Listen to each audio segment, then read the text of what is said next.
Well, it's another very warm welcome back, all my vintage dirt bike loving YouTubers, and thanks once again for all your support by visiting my classic dirt bike TV channel.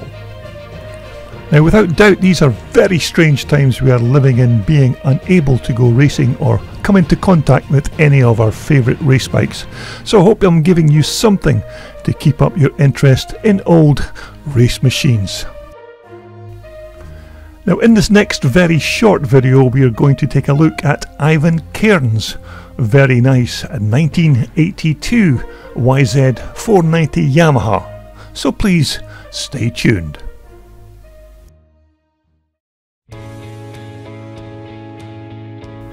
Now, in terms of the many YZ490s that Yamaha produced, without doubt this 82 model is certainly up there with some of the best of them. Okay, these 82s were maybe not as good as its predecessor, the YZ465, but these were still very quick bikes and were not without the usual niggles of the old YZs with their rattly motors and other little idiosyncrasies.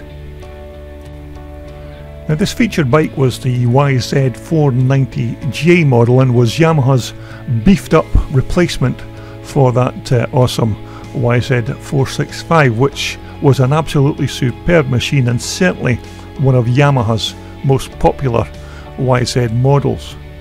Now, the old 465 bike was light, flickable and very fast, although its big brother replacement here was about 3 kilograms heavier and had a wide fuel tank, which also stopped the riders putting their weight on the front end to try and get the bike to turn.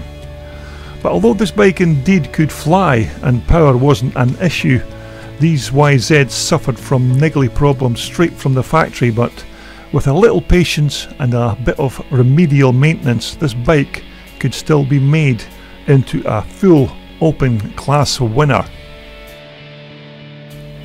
Although without doubt these 490s were pretty damn quick machines, although you had to spend a bit of time getting the carburation jetting just right, and you also had to make sure that the front and rear suspension was set up how you wanted it to make the complete package work.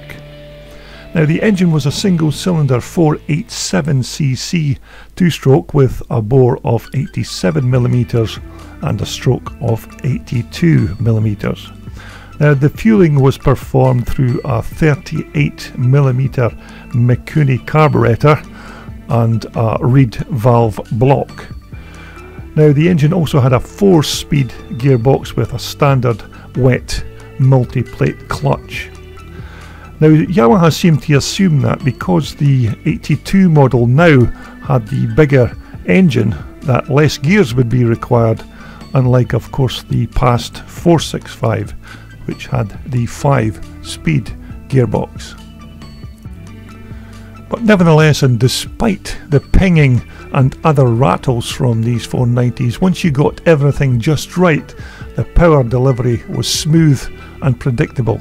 Now, although I never tried one of these bikes myself, they say that these 490s could pull wheelies in almost any gear. Now, the front forks were a set of Kayaba units which had just about under 12 inches of travel, as I remember. Now, these were decent forks for their time, but if you were serious about results on the track, it was probably best to get these professionally set up by someone who knew what they were doing if you really wanted to get the best out of the forks. Now, these 490s of course had Yamaha's revolutionary alloy box section monocross swing arm, which was excellent, and it was pretty strong and had virtually no flex, and as long as you did regular servicing and maintenance on the swing arm and the linkage bearings, these were pretty trouble free. Although many other riders did complain that these 82 490s were just far too softly sprung straight from the factory, and many riders set to work making changes to the setup to make the bike much more manageable on the track. Now, because this bike is raced in Northern Ireland, it is still eligible to race alongside the twin shock bikes because of their current rules. Although in the UK and specifically here in Scotland, this bike wouldn't be eligible to race due to the linkage suspension system, and it would have to race in the Evolution class.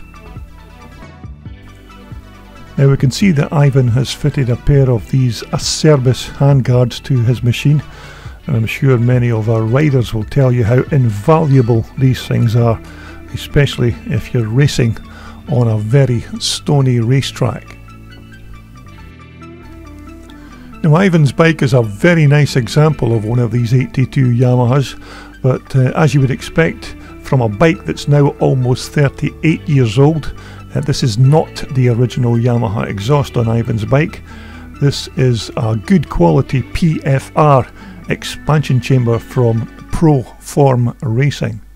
Now, this lovely alloy tailpipe is again a PFR part and a very fine replacement for the old original.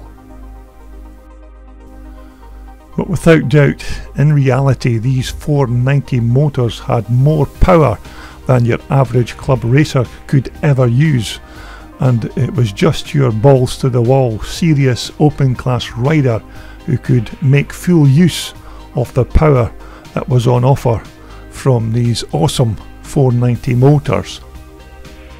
And in this shot you can just catch a glimpse of the remote gas reservoir for the rear shock, which was tucked up under the seat and the fuel tank. Now, the rear Yamaha single monoshock again was okay if you just wanted a leisurely ride around the racetrack on a Sunday afternoon, but in its standard trim, this YZ490 rear end suffered from a bit of the old monohop on very bumpy tracks. But it's basically the same advice again if you wanted to be Johnny Holeshot and run with the big boys at the front. Get the shock professionally built for your height and weight and the track conditions, and you will certainly feel the improvement over the factory settings. Now, also the front and rear brakes were pretty good on these 490s, but you have to remember that these were still your older drum brakes whose stopping power was rather limited at the time, but if they were kept in prime condition they would still be sufficient to slow down the bike slightly if you needed to check for a corner turn. But nevertheless, this was the brake technology of its time, so we had to make do with what was available. Okay, there you have it, a very short video this time, but a nice original example of one of these superb 1982 YZ490 Yamahas. That's Ivan Cairns' Evolution Yamaha race bike. Okay, I hope you're continuing to enjoy my content with regards to these old classic dirt bikes, and hopefully it's at least keeping up your interest in these old vintage race bikes.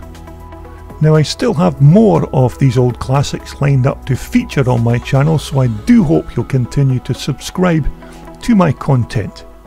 So until my next posting, please stay safe and well until we browse through more of my long lost classics right here on Classic Dirt Bike TV.